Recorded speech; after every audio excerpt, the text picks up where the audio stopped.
বলে তো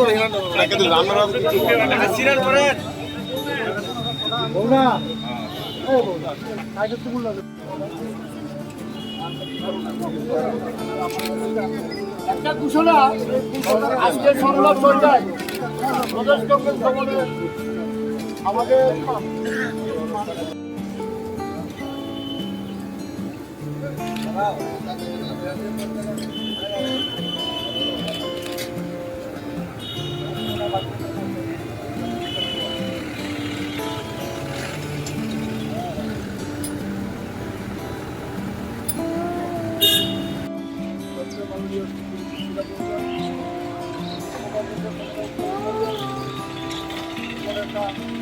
আমাদের ভারতরত্ন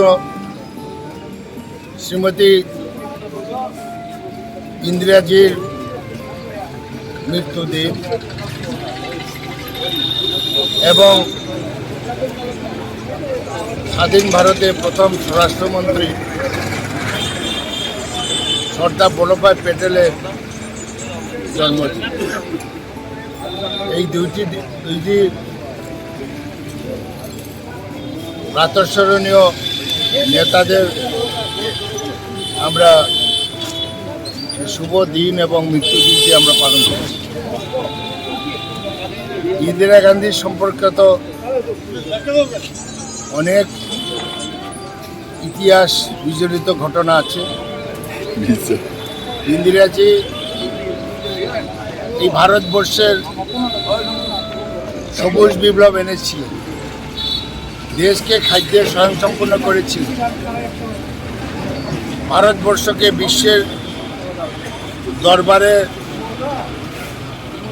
একটা আসন অলঙ্কিত করেছিল।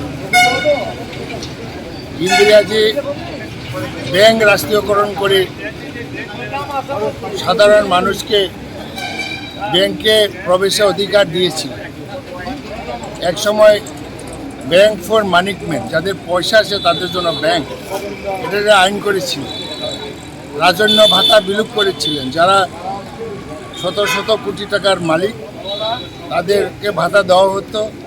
কারণ সর্দার প্যাটেল স্বরাষ্ট্রমন্ত্রী হয়ে 556টি দেশীয় রাজ্যকে স্বাধীন ভারতের অন্তর্ভুক্ত করেছে এবং তাদেরকে ভাতা দেওয়া হতো এবং রাজন্য ভাতা বিলুপ করেছে। দেশে জমিদারি প্রথা বিলুপ করেছে, অনেক কিছু উনি করে গেছেন এবং পার্শ্ববর্তী রাষ্ট্র বাংলাদেশের মুক্তিযুদ্ধে ইন্দিরা গান্ধীর অবদান ভারতবাসী এবং বাংলাদেশের মানুষ কোনোদিন ভুলতে পারে।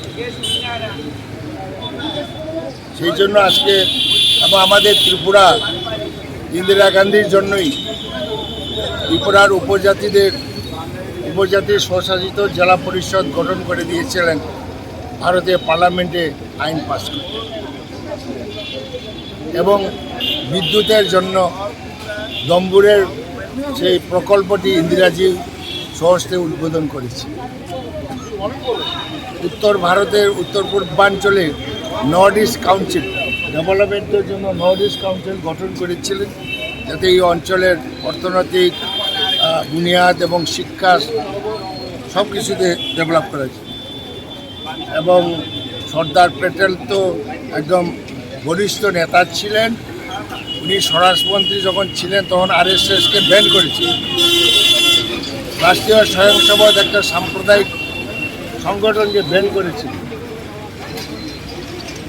এরপরে উদ্বাস্তু সমস্যা উনি সমাধান করেছি। উনি একজন গৃহ মানব, ওনাকে আমরা কংগ্রেস পার্টি প্রদেশ কংগ্রেস শ্রদ্ধার সহিত স্মরণ করি। এবং আমরা আজকে এখন আমরা যাব গান্ধীঘাটে ইন্দিরাদির সমাধিতে আমরা পুষ্পার্ঘ্য অর্পণ করি এবং আমরা আলোচনা সভাও আছে, স্মৃতিচারণ সভাও আছে।